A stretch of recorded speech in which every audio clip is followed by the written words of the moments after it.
अस्सलाम वालेकुम। वालेकुम अस्सलाम। की नाम है ਤੁਹਾਡਾ? अस्मा। अस्मा। अस्मा अपने ब्रांड का प्रोडक्ट का अपने का जरा सा शो करवाओ, कैसे इंट्रोड्यूस करवाओ। जैसे अभी आपने बोला अस्मा। अस्मा नाम ही अस्मा है मेरा नाम है अस्मा जी। अच्छा ए फैशन शो मैंने आज जाहिर की बात है ना, घूमने आए तो थोड़ा करेंगे ही ना, यूं यूं तो करना ही है ना। ਜ਼ਾਰੀ ਗੱਲ ਹੈ, ਉਹ ਗਾਣਾ ਹੈਗਾ ਨਾ ਕੁੜੀਆਂ ਮੇਲ ਵੇਖਣ ਆਈਆਂ ਮੇਲਾ ਲਾਉਂਦੀਆਂ जी। ਤੇ ਤੁਸੀਂ ਕਿੱਥੋਂ ਆਏ ਹੋ? मैं निश्तर कॉलोनी से। ਨਿਸ਼ਤਰ ਕਲੋਨੀ ਤੋਂ। ਤੇ ਇੱਥੇ ਕਿਉਂ ਆ ਗਏ ਹੋ? आप क्यों आई हैं? ਤੁਹਾਨੂੰ ਕਿੰਨੇ ਬੁਲਾਇਆ? ਮੈਨੂੰ ਤਾਂ ਇਹਨਾਂ ਨੇ ਬੁਲਾਇਆ ਭਾਜੀ। वही ना, ਤੁਹਾਨੂੰ ਇਹਨਾਂ ਨੇ ਬੁਲਾਇਆ ਹੀ ਨਹੀਂ। बुलाया है? ਕੀ ਇਨਵੀਟੇਸ਼ਨ ਕਾਰਡ ਮਿਲਿਆ? नहीं। ਸਾਨੂੰ ਤਾਂ ਮਿਲਿਆ। ओहो सारी बात नहीं, इनविटेशन ना भी मिले तो हम मैं चली जाती हूँ हर जगह। अच्छा बिन बुलाए मेहमान हो?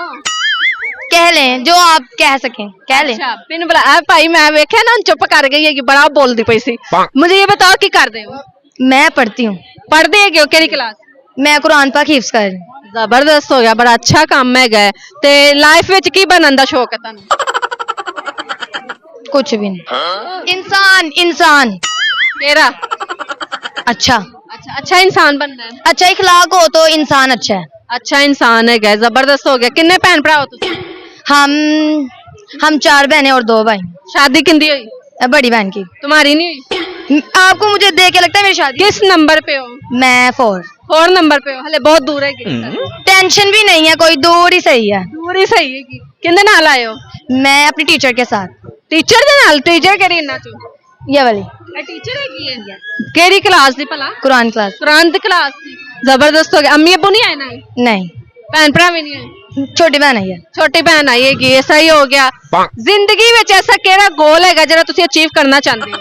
मैं कामयाब होना चाहती हूँ। किस चीज विच? कामयाबी ते हर बंदा चाहता है। कोई एक टारगेट हुंदा है कि मैं डॉक्टर बनना है, मैं गड्डी लैनी, मैं कार लेना है, 100 हुंदे ने। मैं चाहती हूँ कि जो भी मैं अपना करूँ वो अपने बुलबुते पे करूँ। करना की है अपना? जो भी करूँ फिर वेख घर पर करना चाहती हूँ, जो भी। फिर एडा वजन कर बर्दाश्त कर लेगा?